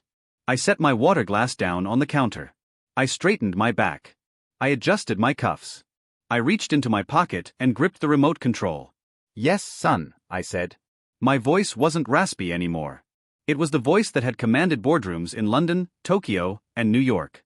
It was a voice that projected to the back of the room without a microphone. "I would like to say a few words. I have prepared a special presentation for this evening, a sort of handover ceremony." Ethan frowned. He hadn't expected the tone shift. He hadn't expected the clarity. "Keep it short, Dad," he warned. I smiled. It was a cold, sharp smile. "Oh, it will be short, Ethan, but I think you will find it very educational." I pointed the remote at the massive 80 inches television mounted above the fireplace. The screen that Ethan had bought with my stolen money 3 days ago. I pressed the power button. The screen flared to life. I pressed play. The room went dark as the lights dimmed automatically, a feature of the smart home system Ethan loved so much. The music stopped. The only sound was the hum of the television speakers kicking in. Ethan took a step toward me. "Dad, what are you doing?" "I am showing your guests the true nature of your inheritance," I said. And then the video began. I drove from the nursing home to the financial district. My hands were steady on the wheel, but my mind was a storm of calculations. I had the evidence of abuse. I had the evidence of theft. I had the fraudulent power of attorney document my son believed was valid. Now I needed the firepower to turn these pieces of paper into a prison sentence. I pulled into the underground garage of the Hale and Associates building. Marcus Hale didn't just have an office. He had a fortress on the 42nd floor. I took the private elevator up. When the doors opened, Marcus was waiting for me. He wasn't alone. Standing by the floor-to-ceiling window, looking out over the city skyline, was a man in a uniform that commanded respect. It was Chief of Police Marcus Reynolds. We had served on the city council together 15 years ago. He was a man of few words and absolute integrity. He was the hammer I needed to crush the snake I had raised. Richard Reynolds said, turning around. He didn't smile. He saw the look on my face. Marcus told me everything. Is it true? I didn't answer with words. I walked to the mahogany conference table and opened my laptop. I connected it to the large monitor on the wall. I played the video from the backup camera. I played the clip of Sophia taunting Elizabeth with the water. I played the clip of Ethan laughing as he taped over the main lens. The room was silent, save for the hum of the air conditioning and the tiny recorded voices of my son and his wife. I watched Reynolds's face. I saw his jaw tighten until the muscle jumped. I saw his hands ball into fists at his sides. Turn it off, Reynolds said quietly. That's enough. I closed the laptop. I can have a squad car at your house in 10 minutes, Reynolds said. I can have them in cuffs before lunch. Elder abuse, neglect, assault. This is a slam dunk, Richard. Why are we sitting here? I looked at Marcus. He was sitting at the head of the table, his fingers steepled. He knew why. Because if we arrest them now, Marcus said, his voice calm and icy, they make bail. They hire a defense attorney who argues that the video is out of context or that Richard manipulated the footage. They claim it was a momentary lapse in judgment due to caregiver burnout. They get a plea deal, 2 years probation, maybe 6 months in minimum security. Reynolds scoffed. Caregiver burnout. They went to Miami to party and a jury might buy it. I said Ethan is charismatic. Sophia knows how to cry on cue. I don't want a trial that drags on for years while they spend my money on their defense. I leaned forward. I want them buried, Marcus. I want them to go away for so long that when they come out, they won't even recognize the world. And to do that, we need more than abuse. We need fraud. Massive, undeniable felony fraud. Committed in front of witnesses. Marcus slid a file across the table. The trust, Richard, the irrevocable trust we set up 5 years ago. I nodded. The trust was the nuclear option. When I retired, I transferred the deed of the house and the bulk of my investment portfolio into a trust. I was the trustee, but the assets did not technically belong to me personally. They belonged to the entity. And crucially, the trust had a specific clause. If any beneficiary attempted to encumber mortgage or sell trust assets using fraudulent means, or if they were found to be involved in criminal activity related to the estate, they were automatically disinherited. 0, nothing. Ethan thinks he owns the house now. I said he thinks that power of attorney document gives him the right to leverage the property to pay off his loan sharks. Exactly, Marcus said. And tonight at this party he is throwing, he intends to announce that ownership. He intends to hand over the deed or a promise of the deed to Mr. Delgado. Delgado, Reynolds asked, his eyebrows raising the loan shark. The same, I said. Ethan owes him $100,000. He invited Delgado to the house tonight to prove he has the collateral to pay him back. Marcus smiled. It was a shark smile. If Ethan attempts to use the house as collateral for a loan using a forged power of attorney, that is bank fraud. That is wire fraud. That is grand larceny. And since Delgado is involved, it potentially triggers RICO statutes. We aren't talking about probation anymore, Marcus. We are talking about 20 years in federal prison. Reynolds looked at the file. He looked at me. So, you want to let him do it? Reynolds said, you want to let him stand up in front of everyone and commit the crime? I want to catch him with his hand in the jar. I said, I want him to believe he has succeeded. I want him to feel the relief of thinking he is safe. And then I want to take it all away. Reynolds nodded slowly. He understood. This wasn't just law enforcement. This was an execution. All right, Reynolds said. I will have a team in unmarked cars down the street. We will wait for your signal. But Richard, once we go in, there is no going back. Your son will be a felon. My son died a long time ago, I said. The man in my house is just a thief wearing his face. We spent the next hour coordinating the details.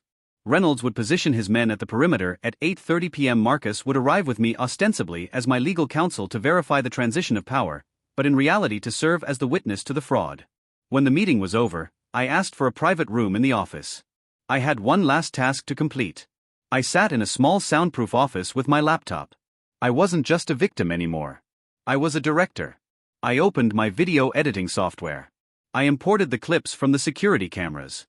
I imported the audio recordings of their conversations. I imported the screenshots of the bank transfers. I began to assemble my presentation. I started with the footage of them leaving for Miami, the laughter, the suitcases. Then I cut to the footage of Elizabeth alone in the dark room. I synced the audio of Sophia mocking Elizabeth's thirst with the video of them clinking champagne glasses in South Beach. It was brutal work. Watching the footage again and again, seeing the casual cruelty of the people I loved tore at me, but I forced myself to watch. I needed the timing to be perfect. I needed the narrative to be undeniable. I added captions, timestamps. I highlighted the moment the camera was taped over. I highlighted the moment Ethan forged my signature on the catering receipt. I titled the video simply The Truth. I saved it to a USB drive. I made 3 copies, one for the police, one for Marcus, and one for the 80-inch television screen in my living room. I held the small metal drive in my hand. It weighed less than an ounce, but it contained the weight of a lifetime of betrayal. I walked out of the office. Marcus was waiting. "It's done," I said. Marcus nodded. He looked at his watch. "It's time to go to the party, Richard." I adjusted my tie. I checked my reflection in the glass door. I didn't look like a grieving husband. I looked like a man going to war. "Let's go," I said. "I don't want to be late for my own retirement." We took the elevator down. The sun was setting, casting long shadows across the city. Darkness was coming. But for the first time in days, I wasn't afraid of the dark. I was bringing the light, and it was going to burn them all to ash. The air in the living room was thick enough to choke on. It was a miasma of expensive cigars, heavy cologne, and the metallic scent of greed. I stood by the kitchen island, clutching my glass of tap water, and watched the ecosystem of my home being invaded by parasites. Ethan had gone to great lengths to make this look like a legitimate gathering of high society, but you cannot mask the stench of desperation with catering and jazz. I observed the guests. There were about 30 of them scattered across the room. A few were Ethan's old college friends, men who had never quite grown up, still wearing their fraternity rings and laughing too loudly at unfunny jokes. They were the enablers, the ones who had watched Ethan spiral into gambling addiction and cheered him on. Then there was Sophia holding court near the fireplace. She was wearing a silk dress that I knew cost more than the monthly salary of the nurses she had fired. She was laughing, throwing her head back, displaying the diamond necklace that belonged to Elizabeth. It was a vintage piece, Art Deco platinum and sapphires. Seeing it around her neck felt like a physical blow, a desecration of my wife's body. But the most important people in the room were the ones who weren't laughing. They were the men in the dark suits standing near the periphery, watching Ethan with the dead, unblinking eyes of apex predators. Mr. Delgado was the alpha, but his lieutenants were there too. I recognized the type. I had dealt with union breakers and corporate raiders in the 80s who had more warmth in their souls than these men. They were not here for the canapés. They were here for the collateral. They were looking at the crown molding the original artwork on the walls and the marble floors, and they were calculating the liquidation value. They were mentally stripping the copper wire from the walls. Ethan moved through the room with a frantic manic energy. He was sweating through his suit. He gripped people's shoulders too hard when he greeted them. He laughed too abruptly. He was a man walking a tightrope over a pit of vipers trying to convince the vipers that he was one of them. He clapped his hands for attention. The sound was sharp and commanding, or at least he hoped it was. "Everyone, please gather around," Ethan shouted, his voice booming a little too loudly in the confined space. The music lowered. The conversation died down. The sharks turned their heads. Sophia glided to Ethan's side, slipping her arm through his, playing the part of the supportive hostess. They looked like royalty presiding over a court of thieves. "I want to thank you all for coming on such short notice," Ethan began. He raised his glass of my best scotch. "Tonight is a very special night. It marks the beginning of a new chapter for the Harrington family. As many of you know, my father Richard has been the rock of this family for decades. He built an empire. He provided for us. He led us." He gestured toward me. I stood still, my face a mask of polite confusion. I let my shoulders hunch slightly. I let my hand tremble just enough to ripple the water in my glass. I needed them to see a relic. I needed them to see a man who was finished. But Ethan continued, his voice dropping to a register of mock solemnity. Time comes for all of us. The last few years have been hard on Dad-Mom's illness. It took a toll. And recently, we've noticed that the burden has become too heavy. He forgets things. He gets confused about finances. He wanders. It's heartbreaking to watch the strongest man, start to fade. He paused for effect. Sophia wiped a non-existent tear from her eye. The performance was nauseatingly perfect. So Ethan said, brightening up again, we made a family decision. Dad has agreed for his own health and safety to step back. He has signed over the management of the estate, the properties, and the investments to me. He wants to rest. He wants to spend his remaining time without the stress of the modern world. And I am honored, truly honored, to take up that mantle, to protect his legacy and to grow it. He pulled the folded document from his breast pocket. He didn't open it.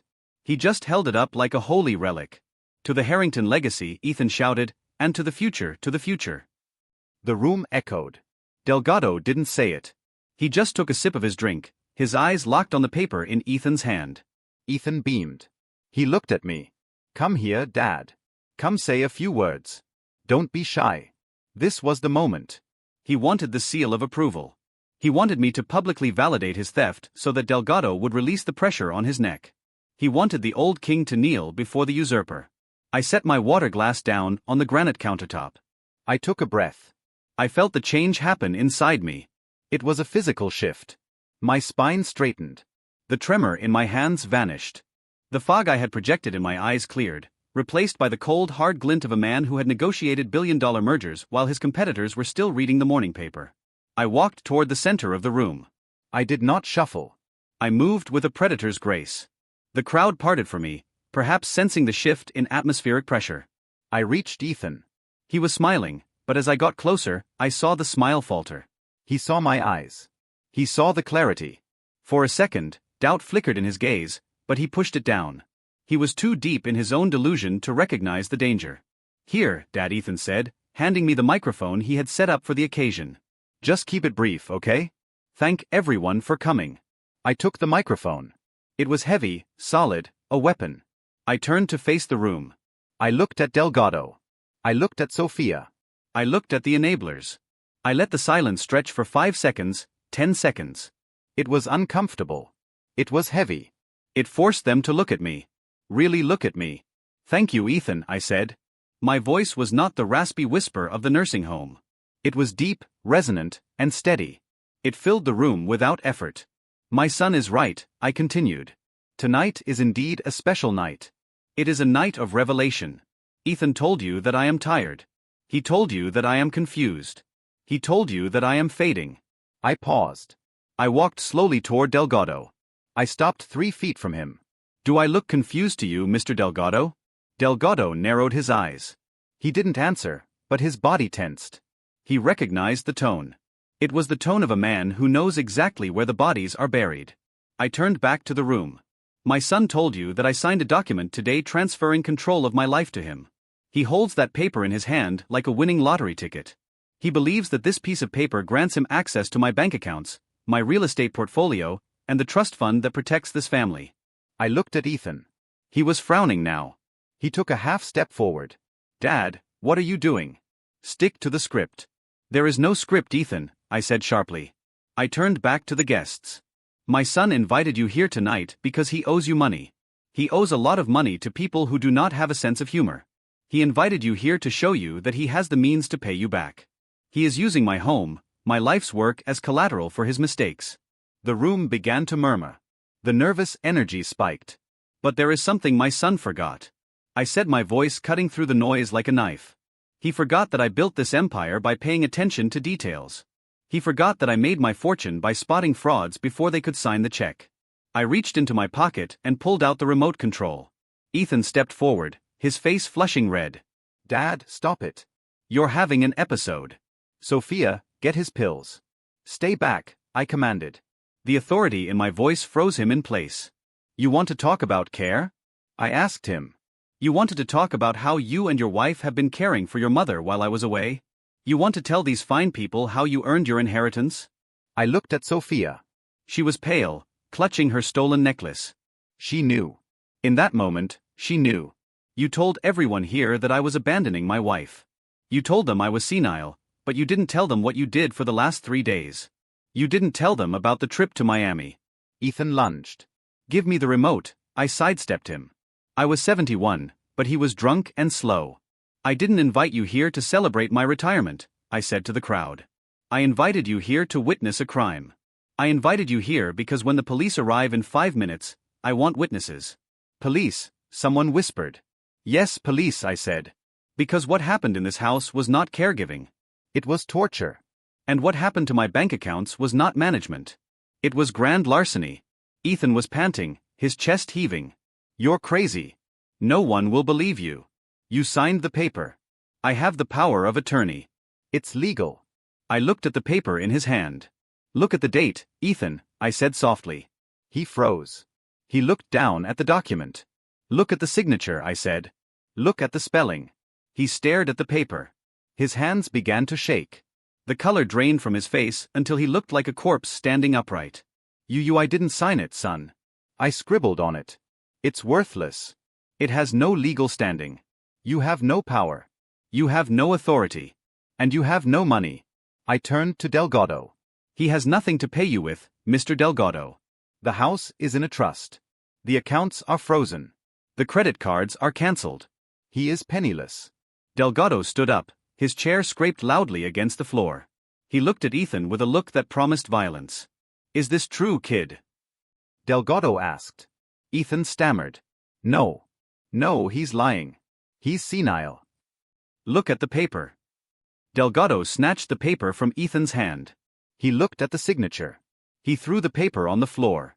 You wasted my time, Delgado said. I raised the remote. But that is the least of your problems, Ethan, I said. The money is just money. I can make more money. But what you did to your mother, that is something else entirely. I pointed the remote at the massive screen above the fireplace. You wanted a show. You wanted a party. Let's watch a movie. Dad, don't. Ethan screamed. He tried to rush me again, but 2 of Delgado's men stepped in his way. They weren't protecting me. They were ensuring he didn't leave the room before they got their answers. I pressed the button. The lights in the room dimmed automatically. The screen flared to life. The first image was a timestamp. Monday, 8 a.m. The room went silent. The video began to play and the sound of my son laughing as he taped over a security camera filled the room, echoing off the walls of the house he thought he owned. The video on the screen was grainy, but the audio was crystal clear. It played at a volume that made the crystal glasses on the shelves vibrate. The guests watched in a silence so profound it felt like the oxygen had been sucked out of the room. On the screen, my son stood on a chair. He was laughing. He held a roll of black electrical tape. That should do it, he said on the recording. If she dies, she dies. At least we will have a tan for the funeral. In the living room, the real Ethan made a sound like a wounded animal. He lunged for the television, trying to cover the screen with his body, as if his physical presence could block the truth. But the screen was too big and he was too small. Turn it off, he screamed. It is fake. He used AI. He manipulated it. I did not touch the remote. I let the video play. The scene cut to Sophia. She was holding a water bottle in front of Elizabeth's face. Elizabeth's hand flailed weakly trying to grab it. Sophia pulled it back, giggling. Say please, Sophia said on the screen. Say please, you useless old witch. Then she poured the water onto the floor. A collective gasp went through the room. Even the loan sharks, men who made their living breaking bones, looked away. There is a code, even among thieves, and torturing a paralyzed mother violated it. Delgado turned slowly to look at Sophia. She was standing by the fireplace, her face the color of ash. She tried to cover the diamond necklace with her hand, as if hiding the jewels would hide her guilt. I stepped forward. That video was taken 3 days ago, I said, my voice cutting through the room. While you were in Miami spending my money, your mother was drinking her own sweat to survive. Ethan turned to me, his eyes were wild. He looked at Delgado, then at me. It doesn't matter, he shouted, pointing a trembling finger at me. It doesn't matter what you show them. I have the power of attorney. I signed it today. The house is mine. The money is mine. You can't stop the deal, Dad. It is legal. He pulled the document from his pocket again, waving it at Delgado. Mr. Delgado, look, it is signed. He signed it. We have a deal. The equity is yours. Just give me the bridge loan. Delgado looked at the paper, then he looked at me. He was doing the math. He didn't care about the morality of the video, but he cared about the stability of his investment. A man who tortured his mother was a man who would cheat his lender. I turned to the front door. Marcus now. Marcus Hale stepped out of the shadows of the hallway where he had been waiting. He walked into the light carrying a leather portfolio. He didn't look like a party guest. He looked like an undertaker. He walked to the center of the room and placed the portfolio on the coffee table. He opened it. I am Marcus Hale, Mr. Harrington's attorney, he announced. And I am here to correct a significant misunderstanding regarding the ownership of this property. Ethan laughed nervously. Who cares who you are? My dad signed the transfer. It is done. Marcus looked at Ethan over the rim of his glasses. Your father signed a piece of paper, Ethan. But he cannot give you what he does not have. What are you talking about? Ethan snapped. He owns everything. Incorrect, Marcus said. 5 years ago, when Richard retired, he placed all of his assets, including this house, his investment accounts, and his life insurance policies, into an irrevocable trust. The room went quiet again. The word irrevocable hung in the air. Ethan blinked. A trust. So what? I am the heir. I am the beneficiary. The trust passes to me if he is incapacitated. And he is incapacitated. Look at him. Marcus pulled a document from the portfolio. He held it up. This is the trust deed. It has a specific clause. Clause 14b, the Morality and Competence Clause. It states that if any beneficiary is found to have engaged in criminal activity, specifically abuse, neglect, or fraud against the grantor, or if they are found to have debts related to gambling or illegal activities, they are automatically and permanently disinherited. Ethan froze. Disinherited? He whispered. Marcus nodded. The moment you taped over that camera, Ethan, you triggered the clause. The moment you forged your father's signature on the catering check, you triggered the clause. The moment you took a loan from a criminal enterprise, you triggered the clause. Marcus turned to the room, addressing the guests and specifically Mr. Delgado. As of Monday morning, the sole beneficiary of the Harrington estate is the veterans of foreign wars. Ethan Harrington owns nothing. He has no title to this house. He has no access to the accounts. He has no authority to sign loans, liens, or mortgages.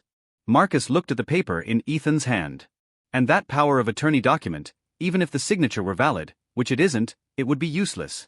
You cannot have power of attorney over assets you do not own. Richard Harrington is a tenant in this house.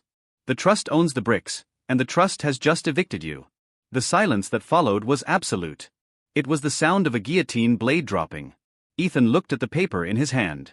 He looked at the house around him, the house he had already sold in his mind, the house he had promised to Delgado as collateral for $100,000 of gambling debt plus interest. He looked at me. Dad, he pleaded, his voice cracking into a high-pitched whine. You can't do this. You can't leave me with nothing. I didn't do this, Ethan, I said coldly. You did. You bet against the wrong man. I turned to Delgado. Mr. Delgado, I believe this concludes your business with my son. He has no collateral. He has no assets. He has no inheritance. He is unemployed. And as of this moment, he is homeless. Delgado stood up slowly. He adjusted his jacket. He looked at Ethan. The look was not angry. It was disappointed.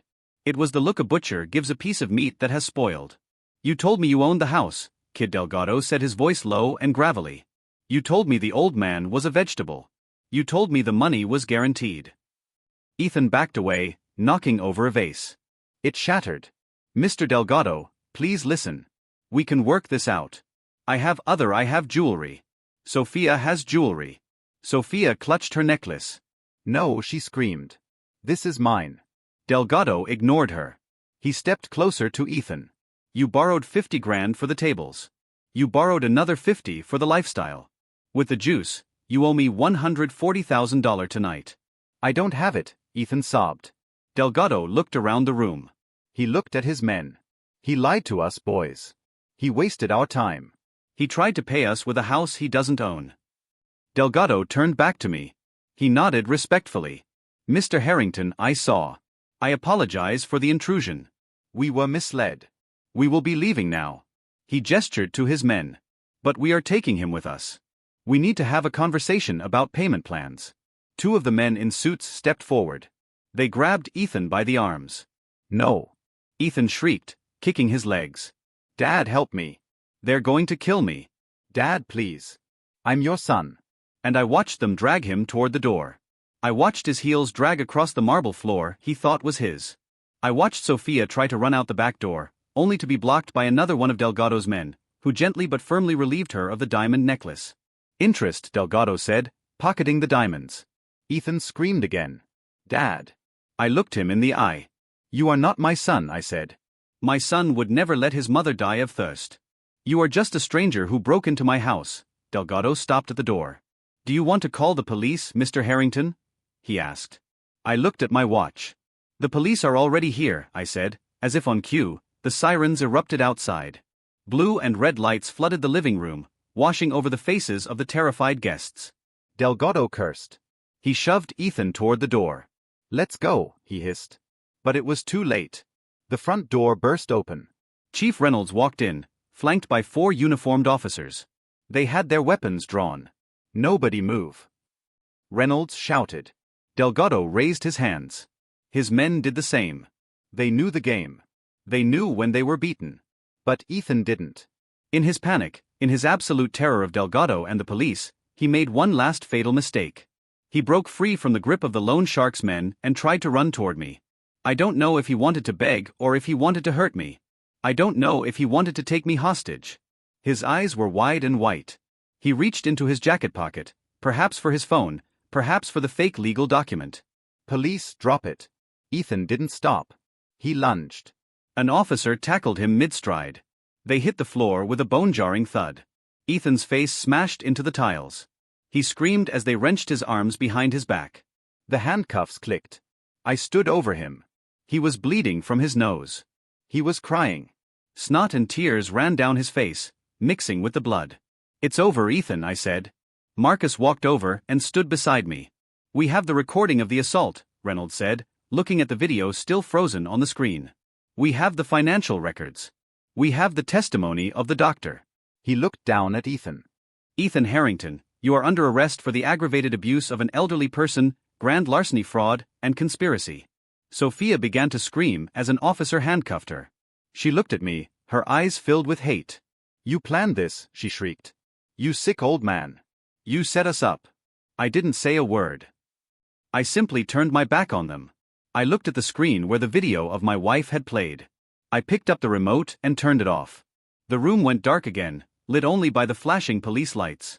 "Get them out of my house," I said. The officers dragged them away. I listened to Ethan's screams fade into the night. I listened to the sound of the squad car doors slamming shut. The guests began to filter out silently, terrified, keeping their heads down. Delgado nodded to me one last time before being escorted out by Reynolds. He wouldn't go to jail tonight. He was smart. But Ethan was never coming back. I was alone in the living room. The party was over. The house was a wreck. But the air felt cleaner. I walked to the window and looked out. I saw the police cars driving away.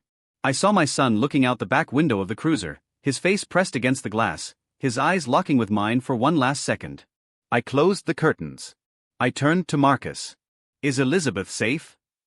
I asked. "She is at the private facility," Marcus said. "The best suite.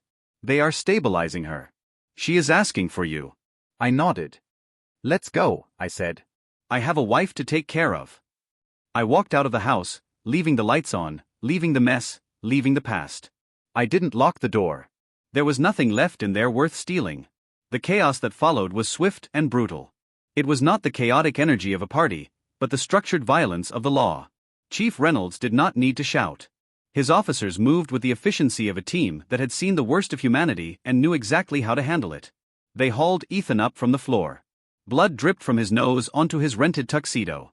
He wasn't fighting anymore. The fight had left him the moment he realized his inheritance was a myth. He was limp, a dead weight, sobbing with the undignified gasps of a child who has realized the timeout is permanent. Sophia was less compliant. As an officer clicked the handcuffs around her wrists, she began to shriek.